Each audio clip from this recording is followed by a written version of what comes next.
Alright guys, what's going on? For those of you that ask all the time, this is how you download a draft class, and that would be that you go on the main menu to Features, 2K Share, and then Download, and here you have draft classes. I'm going to go ahead and download this one right here. It's fairly new, been uploaded within the past week, and it looks fairly good. There's not a lot of players that have a crazy high overall, and a lot of them that have a lot of potential, which is something you see in a lot of these early draft classes. You know, they'll have 6 or 7 people of 80 overall or better, which is highly unrealistic.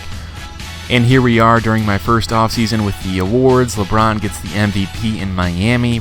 Rookie of the Year is John Wall. Sixth Man of the Year is Ramon Sessions. And Defensive Player of the Year is no surprise in Gerald Wallace, putting up some massive rebounding numbers, obviously the steals and the blocks. And once again, Ramon Sessions winning Most Improved Player. And lastly, I believe Phil Jackson wins Coach of the Year. But yeah, those stats are a little bit skewed. I wouldn't take too much out of them because this is a 29-game season and it's easy to put up some insane numbers or some low numbers. And here we are with the All-NBA teams. Usual suspects there on the first team, but we've got Tyreke Evans on the All-NBA second team, putting up some serious numbers. I worked with him quite a bit this season. But as we move into free agency here, and trading as well, keep in mind that some of the targets that I might go after have had their overalls updated on the current roster, so in order to make the trades and whatever they may be seem fair, I've gone ahead and edited some of those ratings back to where they are in the current living roster. So just keep that in mind. DeMarcus Cousins making all-rookie second team. Obviously, if you didn't see that back there, first team was Paul George as well, and he had a fairly decent rookie season here in Sacramento, but LeBron wins the Finals MVP with the Heat. I finished 16-13 and didn't make the playoffs in the West, so gotta step it up. Not sure what else I could have done, but you know, I'm still young. I'm still happy that I had a decent season and had some great development put into a couple of players, 2 of which were Tyreke Evans and Paul George. As you see there, Paul George already up to an 80 after some serious development. And my team is just so young and is progressing so well. Don't really care to watch the White House visit for the Miami Heat.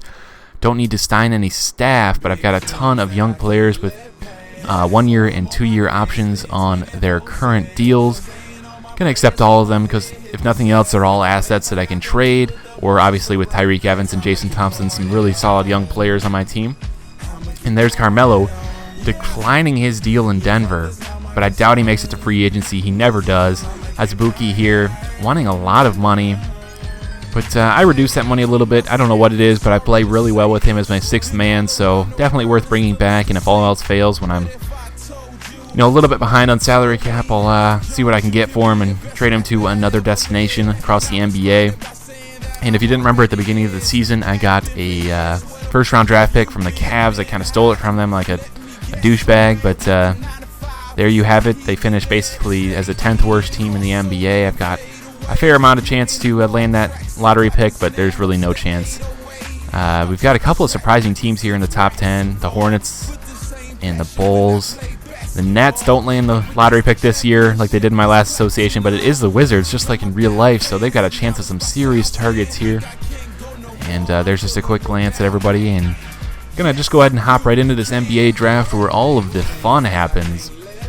Got a couple of second-round draft picks, but I'm impatient. I'm like Orlando Magic's GM right now. I make moves. I don't sit and settle for mediocrity. And before we get this going, just going to go ahead and start doing some trades. You know me, 1 year in, and I'm addicted to trading. Joakim Noah, I love the way you play. You don't fill the stat sheet like most people here would like to see. You don't get a lot of points. You get a lot of blocks and rebounds, I'll give you that. But I need an athletic power forward, and that would be Mr. Josh Smith, Mr. J. Smooth. Their contracts actually match up pretty well, but I can't afford to keep both of them. The Atlanta Hawks want a power forward in return, so I'm shipping them my backup in Ryan Anderson, despite how much I like playing with him. And of course, I'm going to go ahead and try and steal a couple of second-round draft picks to even this up. You know, these add up after a while. Obviously, I'd prefer to get first-rounders, but you can mess around with these second-rounders and sometimes make it something out of nothing. And going to go ahead and return Joakim Noah to his former teammate in Al Horford.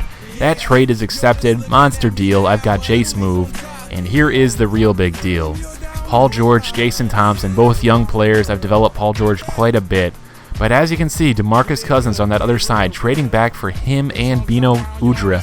And it's a big trade. I probably gave up too much, but I've had so many people complain that I don't have Cousins on the team. So there is my payback. And for all of those wrongdoings I had in trades and all those steals and thefts, I guess you could say, this is me making up for those trades. And, I might not have got as much value out of that as I should have. But I've got a couple of Sacramento Kings back in Udrih and DeMarcus Cousins. I end up dropping that power forward I picked up in the deal, which I forgot to show. But I don't know if you saw this. Once again, taking those second-round draft picks, 3 of them. I end up stealing next year's first-round draft pick from the 76ers and their second-round draft pick. Not the smartest decision on their part. But here we go, first pick in the draft.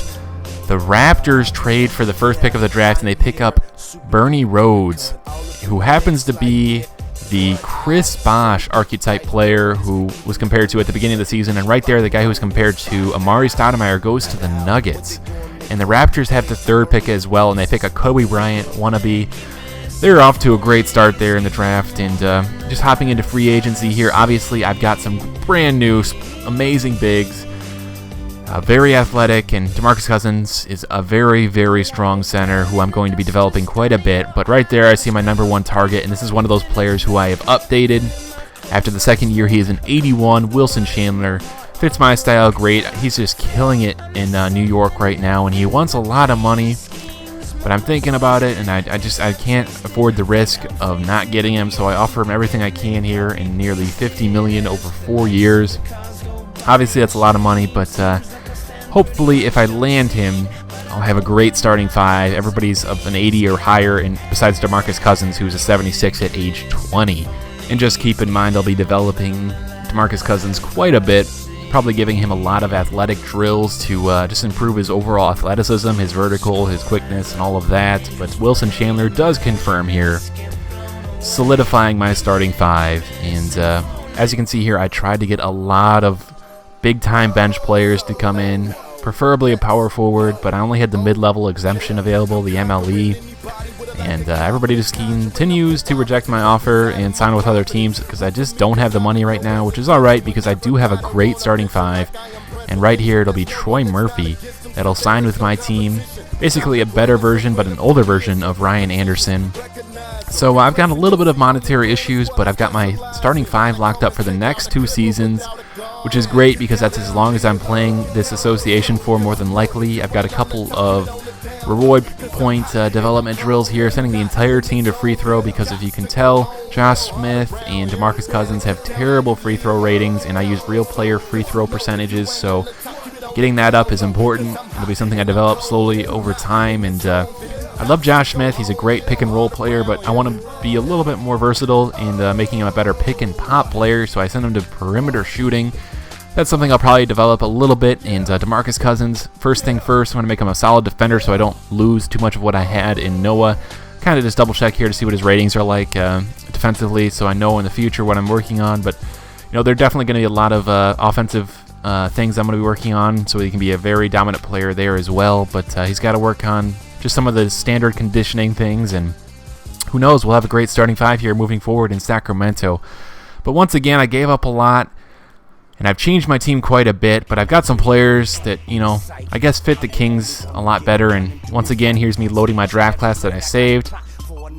But yeah, I still feel like I can run the floor really well with Wilson Chandler and Josh Smith. There's no question about that, but DeMarcus Cousins certainly gives me, I guess, another option with a strong big man down low, some great size, and can definitely work the half-court offense a little bit better at all 5 positions. Quickly just going to scout some players here. We've got Harrison Barnes from North Carolina, Jared Sullinger from Ohio State, and Perry Jones III from Baylor. All 3 targets I'll be looking at to begin the season. But with that, the video is pretty much over. Going to give you a quick glance here at my rotation in my current setup on the team.